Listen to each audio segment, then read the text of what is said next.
I knew the smell of disaster before I saw the code. It doesn't smell like smoke or ozone. In the corporate logistics world, disaster smells like fresh paint and expensive, cloying vanilla perfume masking the scent of incompetence. It was 4:45 a.m. on a Tuesday. I was sitting in what they call the director's office, which is really just a glass cage overlooking the server farm on one side and the logistics pit on the other. I had a cup of coffee that was blacker than my ex-husband's soul and about as bitter. On the monitors in front of me, the beast was sleeping. That's what I call the fleet. 5,000 18-wheelers scattered across the lower 48 states, currently idling in rest stops, docking at warehouses, or burning diesel on lonely stretches of I-80. To the suits upstairs, these trucks are just cells on a spreadsheet. To me, they are blood cells in a body I built from scratch. I wrote the routing algorithms back when the cloud was just something that ruined a picnic. I hard-coded the handshake protocols between the warehouse scanners and the driver tablets while nursing a newborn and a divorce 20 years ago. I was running my standard dawn audit, a script I wrote that checks for unauthorized API calls when I saw it. A blip. A jagged little red line in a sea of green tranquility. Someone had been poking around the root directory.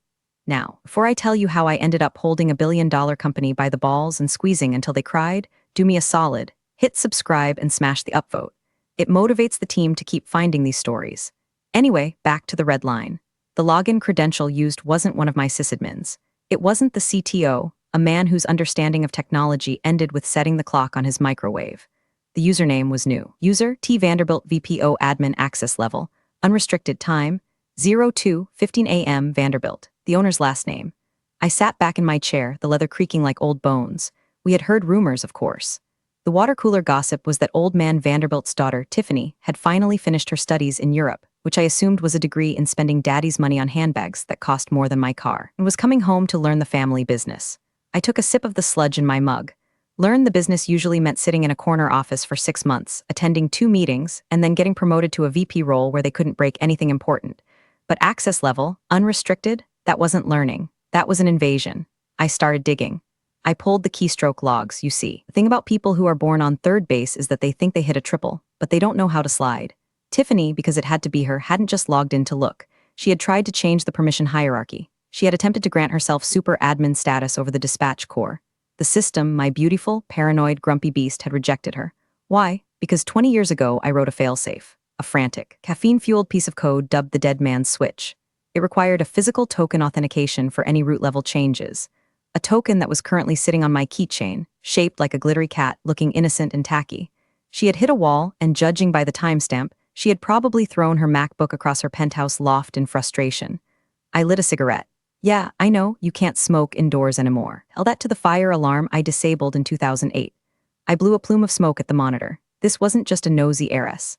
This was a hostile takeover of the engine room by someone who didn't know the difference between a transmission and a tailpipe. My phone buzzed, a calendar invite. Subject, org structure realignment / synergy sync host, Tiffany Vanderbilt time, 9:00 a.m. today location. My office synergy sync. I almost laughed. It sounded like a lubricant for robots. I looked out at the logistics floor. The early shift dispatchers were starting to trickle in, coffee cups in hand, headsets going on. They were good people. They knew that if the system flashed yellow, they called me. If a driver was stuck in a snowstorm in Dakota, they called me. They didn't know that the ground beneath them was about to turn into quicksand. I didn't panic. Panic is for people who don't have backups. Panic is for people who trust HR. I don't trust anyone who uses the phrase human capital unironically.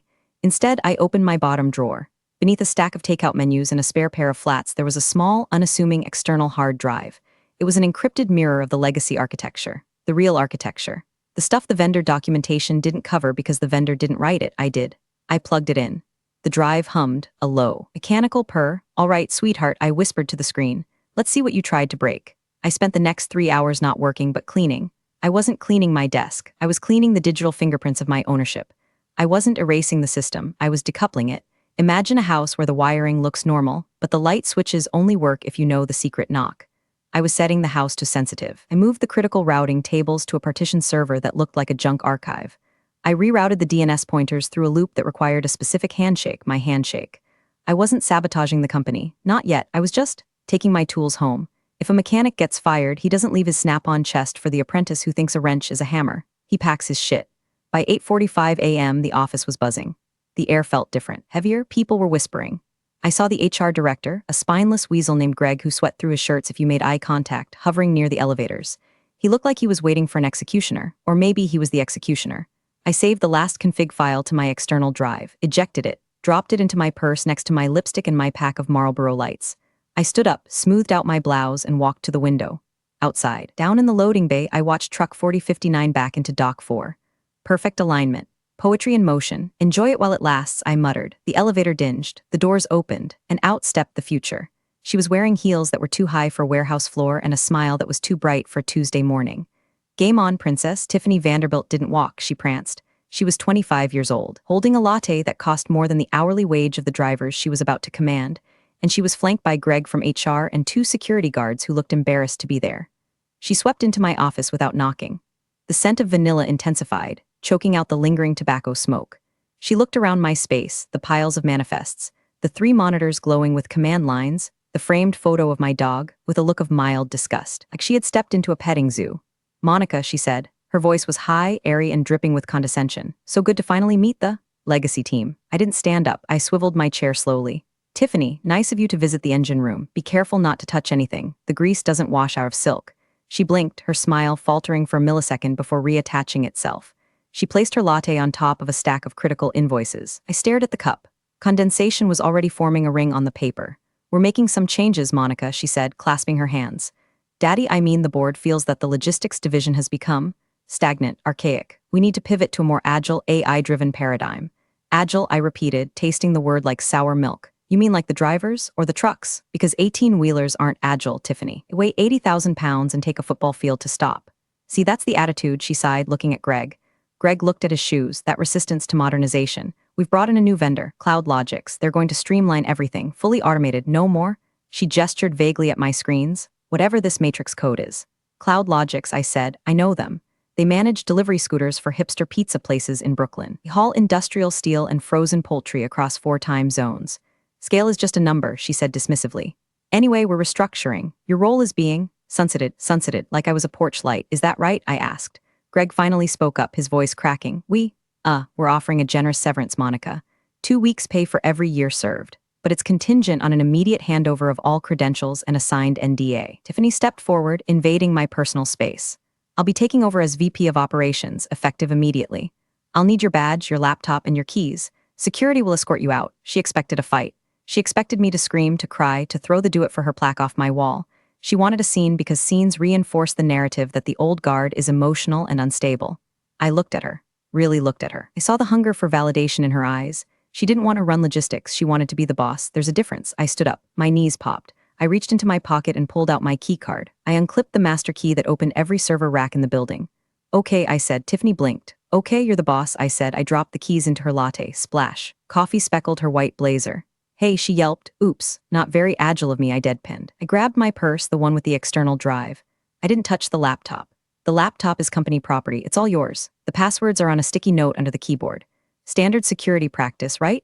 Wait, she said, sensing something was too easy. We need a debrief. You need to walk me through the daily protocols. I laughed. It was a dry, rasping sound. You have Cloud Logics, Tiffany. They're streamlining everything. You don't need my protocols. You're modernizing. I walked past her. I stopped at the door and looked back at Greg.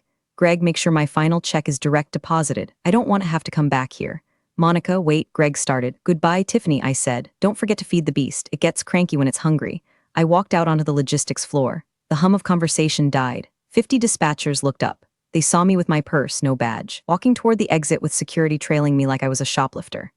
Jerry, my lead dispatcher, stood up. Monica, where are you going? I've got a situation in Omaha. I paused. I looked at Jerry. He was a good man. He had 3 kids and a mortgage. I felt a pang of guilt, but I shoved it down deep, right next to my love for my ex-husband. Ask Tiffany, I said loud enough for the whole room to hear. She's the VP of Operations now. She's got a new paradigm for Omaha.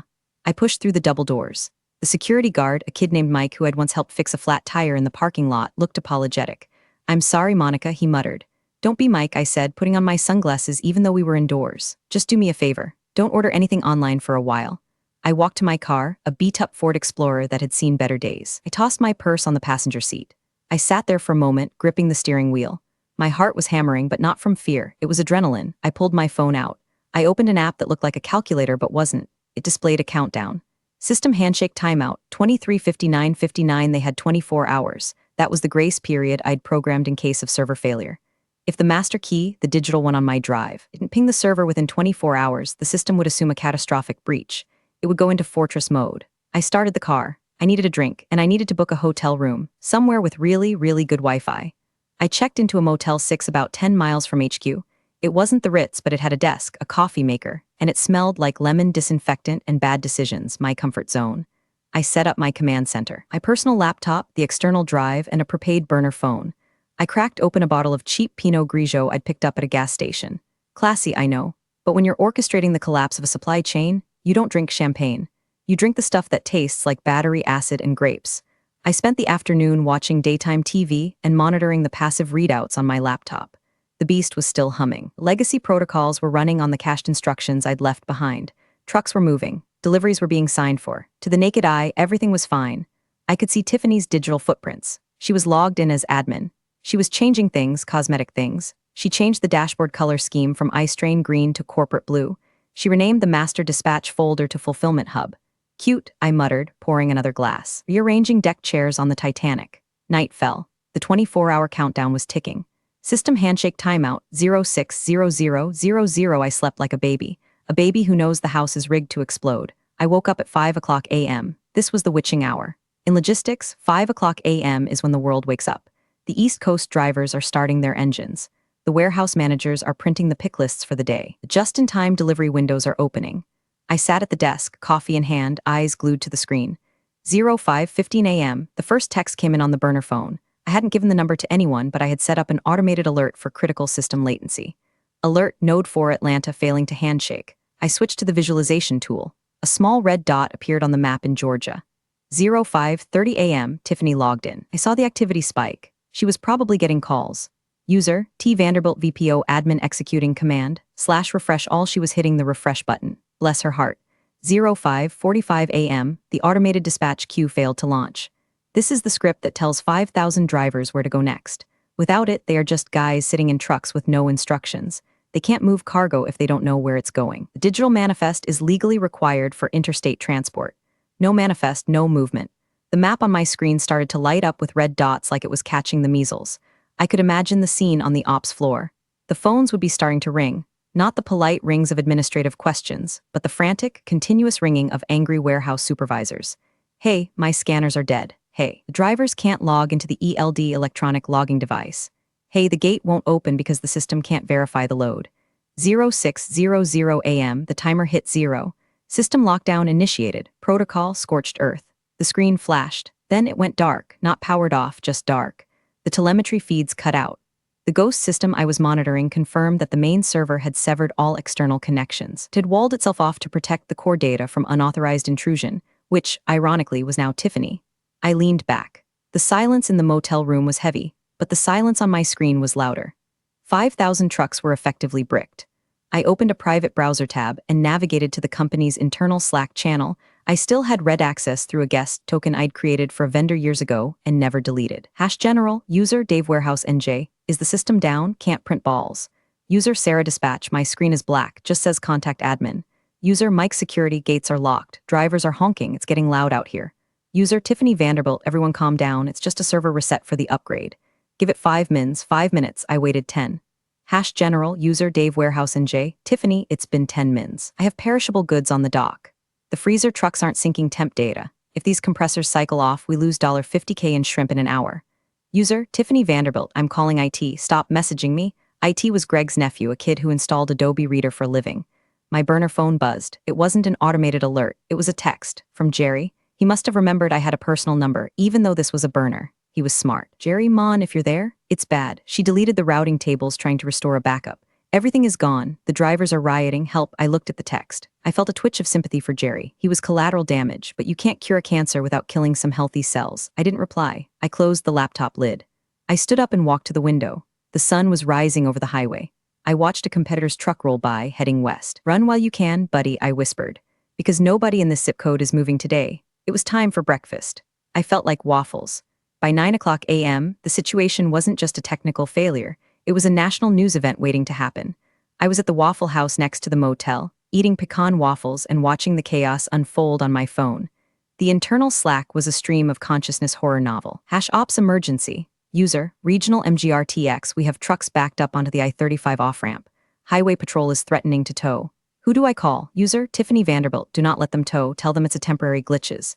User, regional MGRTX, a glitch. Tiffany, the driver apps have wiped themselves. They think they are in 1999. They can't legally drive without the ELD sync. We are dead in the water. I dipped a piece of waffle in syrup. Temporary glitches. That's what they always say right before the stock price tanks. I decided to check in on the Cloud Logic's integration. I pulled up their public API status on my phone. Green check marks across the board. Why? Because Tiffany hadn't even connected them yet. She had fired the pilot, me, before checking if the autopilot was installed. The coup, a man named Marcus who thought logistics was a brand of cologne, finally entered the chat. #ops emergency. User, Marcus COO, Tiffany, get in my office. Now. Why is the board chairman calling me asking why his golf clubs aren't tracking? Priorities, right? I watched the panic meter, a little script I wrote that analyzes the frequency of exclamation marks and all caps in the company chat. It was trending vertical. Then came the video. Someone leaked it to the general channel before Tiffany could lock it down. It was footage from the Nevada distribution center. It looked like a scene from Mad Max. Dozens of trucks jammed into the yard at impossible angles. Drivers standing in groups, smoking, yelling at security. A forklift operator sitting on a pallet of televisions looking at his phone. Nothing was moving. The conveyor belts were still. The silence of the machinery was eerie, cut only by the sound of angry men shouting. It was beautiful, in a grime-core, industrial decay sort of way. I decided it was time to poke the bear. I opened my email client on the burner phone. I composed a message, not to Tiffany, she was useless. I sent it to Marcus, the coup, and CC'd the board chairman. From Ghost in the Machine at Proton Mail Com to Marcus V at Company Com, Chairman B at Company Com subject. Your engine is missing. Gentlemen, you are currently running on a ghost system. The dashboard tells you you're driving, but the transmission is sitting on the side of the road. Your new leadership attempted to override root protocols without the physical encryption key. The system has interpreted this as a hostile act and initiated Protocol 0, total lockdown to protect data integrity. Your backups are corrupted because they were overwritten by the crash. Your vendor, Cloud Logics, cannot help you because they do not own the architecture. You are renting a car that you just drove into a lake. I suggest you check who actually owns the IP for the routing algorithms. Hint, check the employment contract dated 2004. Good luck, I hit send, then I ordered more coffee. Back on the Slack channel, the reaction was instantaneous. #ops emergency. User, Marcus COO, who is M? User, Tiffany Vanderbilt, it's Monica, she's hacking us. I told you she was vindictive. Call the police. Hacking? God, I hate that word. I wasn't hacking. I was simply not helping. There's a legal distinction. I could see the frantic attempts to trace the email. Good luck. It was routed through 3 VPNs and a server in Estonia. Then the phone calls started, not to me, to Tiffany. I had tapped into the VoIP system years ago for quality assurance read, listening to see who was talking smack about me. I tuned in. Tiffany, this is Marcus. What the hell is a physical encryption key? I don't know. Tiffany sounded shrill, on the verge of tears. She never gave me a key. She just threw her badge in my latte. She threw her badge in your... Jesus Christ, Tiffany, did you wipe her machine? Yes, IT wiped it immediately to secure the data. You idiot, Marcus roared. The audio peaked, crackling in my earbud. If the key was digital and you wiped it, it's gone. We are locked out. Well, get her back here. She's gone. Tiffany, and she just emailed the chairman implies she owns the code. I smiled. The waitress came by to refill my coffee. You look happy today, Han, she said. I am, I said, putting a $20 bill on the table. I'm watching a train wreck and I'm the only one with a parachute. Sounds exciting. More syrup? Hit me. But the fun was just getting started, because now they were going to try to delete their mistakes. And that's when they always get caught. There is a specific kind of panic that sets in around 11 o'clock a.m. in a corporate crisis. It's the cover your ass phase. This is when the mission shifts from fix the problem to find a scapegoat. I was back in the motel room, blinds drawn, the screen illuminating my face in a cool blue glow. I watched as Tiffany began her purge. System log, user, T Vanderbilt VPO admin executing command, delete /log/ morning audit user, T Vanderbilt VPO admin executing command, delete /HR record /termination M Geller user, T Vanderbilt VPO admin attempting to access, /legal /contract /2004 archive. She was trying to erase the timeline. She wanted to make it look like the system failed before she touched it. She wanted to delete the record of my firing so they could claim I abandoned my post. Amateur, I whispered. She didn't know that the system logs she was deleting were just the front-end display logs. The kernel logs, the deep raw data that records the heartbeat of the server, were immutable, and they were being mirrored in real time to my external drive. Every time she hit delete, my drive saved a copy with a timestamp and a digital signature labeled evidence item hash. Evidence item 142, Tiffany deleting the email where she authorized the wiping of my laptop. Evidence item 143, Tiffany messaging Cloud Logics asking if they can fake a backend restore. Then, HR entered the fray. Greg, the spineless wonder, sent an email to my personal account, the real one, not the burner. From Greg HR at CompanyCom to Monica G at gmail.com subject. Urgent. Return of company property / violation of policy Monica, It has come to our attention that you have retained critical access protocols in violation of your separation agreement. This constitutes theft of intellectual property and potential cyber terrorism. If you do not report to HQ immediately to unlock the system, we will involve federal authorities. Regards, Greg. Cyber terrorism, that was a new one. I laughed so hard I nearly choked on a pretzel. I didn't reply to Greg. Instead, I opened a file on my drive labeled insurance. Inside was a PDF of my original employment contract from 20 years ago. Back then, the company was a mess. They needed me desperately. I had leverage, and I had a lawyer who was paranoid. Clause 14b, intellectual property rights regarding custom architecture. The employee, Monica Geller, retains authorship of the source code for the core dispatch engine until such time as the company purchases the exclusive rights for a lump sum of. They never paid the lump sum. They forgot about it. For 20 years, they had been licensing the software from me, buried in my salary as a technology stipend. By firing me, they had terminated the license. Technically, they were the ones using pirated software now. I watched the Slack channel again. It was getting dark.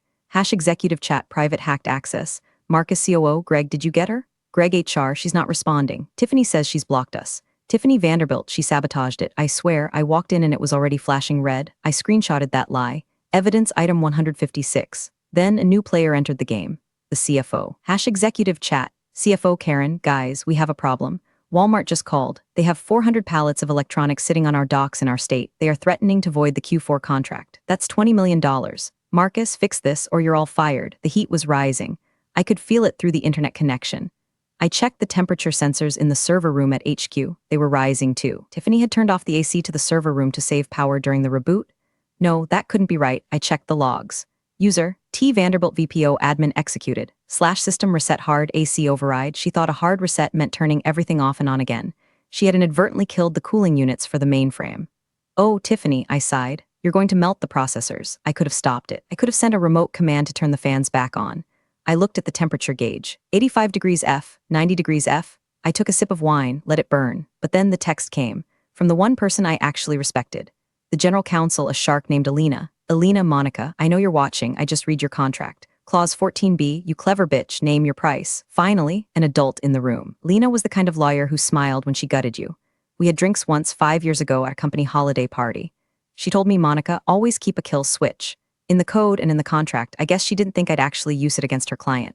I typed a reply on the burner phone. Me, hello, Alina. Nice of you to join the party. Tiffany breaks something expensive? Alina, she broke everything. The board is convened. I want your head on a spike. But I just explained to them that you legally own the spike. And the ground it's planted in. I could picture the boardroom. The mahogany table, the panic sweating, Tiffany crying in the corner, Marcus yelling, and Alina sitting there, cool as a cucumber, reading my 20-year-old contract over her reading glasses. Alina, they are threatening to sue for extortion, sabotage, CFA violations. Me, let them. I have the logs, Alina. Every keystroke. Tiffany tried to grant herself root access, failed, and then executed a wipe command. She destroyed company data. I simply revoked my license. The system locked down to protect my IP. It's a feature, not a bug. Alina, a feature that is costing us $1 million an hour. Me, then I suggest you hurry. Alina, what do you want? This was the moment. The moment I had fantasized about while fixing databases at 3 a.m. on Christmas Eve. The moment every invisible worker dreams of. I didn't want my job back. God, no. That bridge was burned, nuked, and salted. Me, 1. Immediate termination of Tiffany Vanderbilt for gross negligence and data destruction. 2. A formal apology issued to the entire company. 3. Payment of the lump sum for the IP transfer as per Clause 14b. Adjusted for inflation. Alina, how much? Me, $2.1 million, plus a consulting fee of $500/hour to turn it back on. Minimum 100 hours per paid. There was a long pause. The dots on the text message bubbled, then disappeared. Bubbled again. Alina, that's blackmail. Me, no, Alina, that's capitalism. Supply and demand. You have a demand for a working company. I supply the on switch. Alina, I need to take this to the board. Me, you have 1 hour. After that, the freezer units in the trucks run out of diesel. The shrimp goes bad and the price goes up to $3 million. I put the phone down. I checked the server room temperature again. 98 degrees F. The thermal throttling was kicking in. The servers were slowing down to protect themselves from melting. The entire digital brain of the company was suffering a heat stroke. I switched tabs to the Cloud Logic's vendor page. I found the contact for their CEO. I sent a quick anonymous tip. FYI, the company you are onboarding is currently melting down their hardware and has no legal right to the data they are promising you. Check your liability clause. Petty? Yes. Necessary? Absolutely. I wanted to make sure Tiffany had nowhere to hide. 30 minutes later, the phone rang. It wasn't a text. It was a voice call. Monica, Alina's voice was tight. They agreed to everything. Tiffany is being escorted out by security as we speak. Marcus is drafting the apology.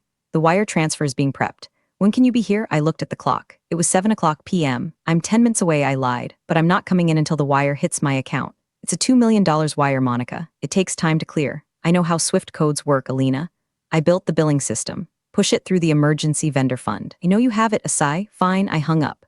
I stood up and went to the bathroom mirror. I looked tired. My hair was a mess. My mascara was smudged. I looked like a woman who had been to hell and back. I washed my face.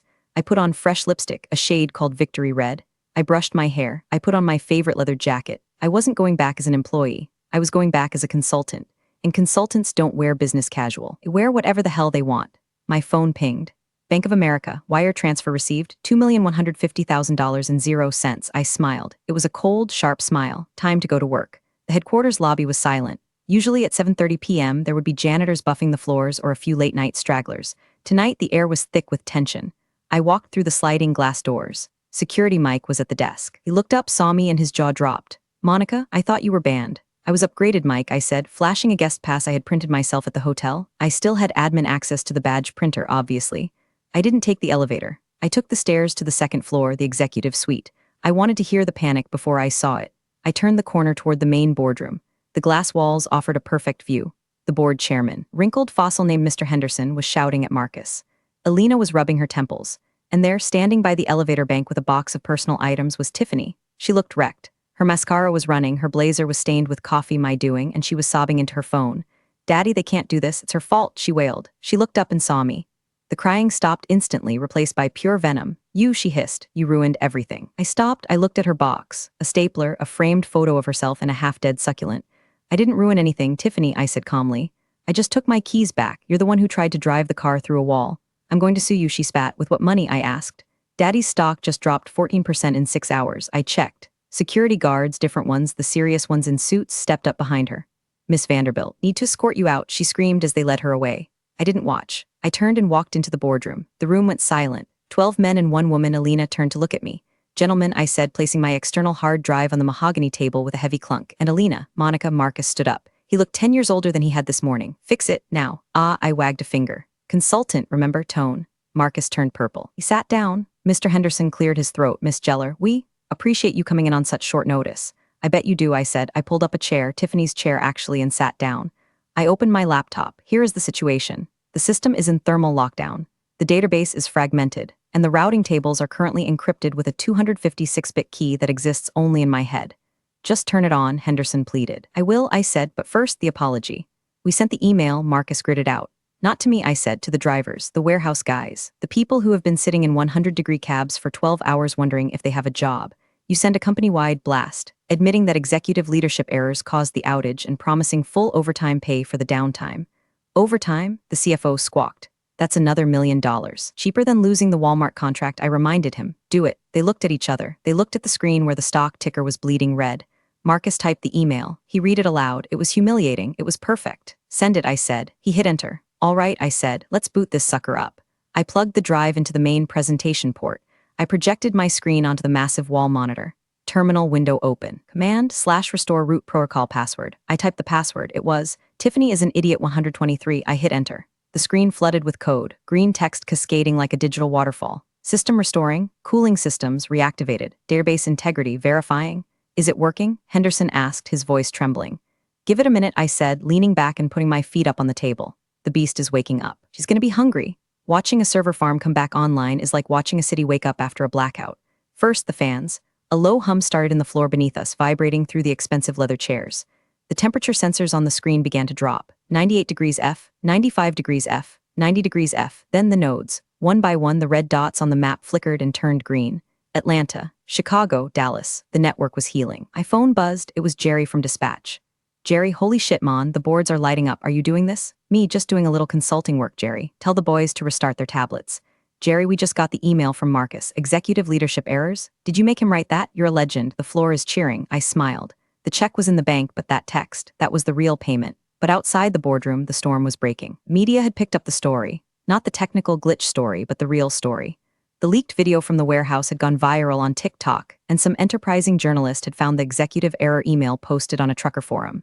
CNN was playing on the corner TV in the boardroom. The headline chroned changed.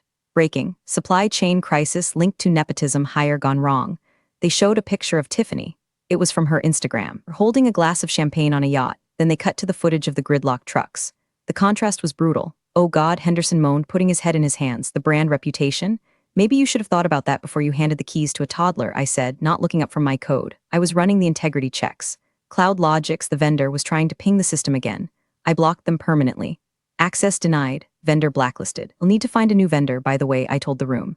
"These guys were scraping your customer data. I found a backdoor in their API." "What?" The CFO looked up. "Yeah, they were selling your shipping routes to Amazon. I just patched it."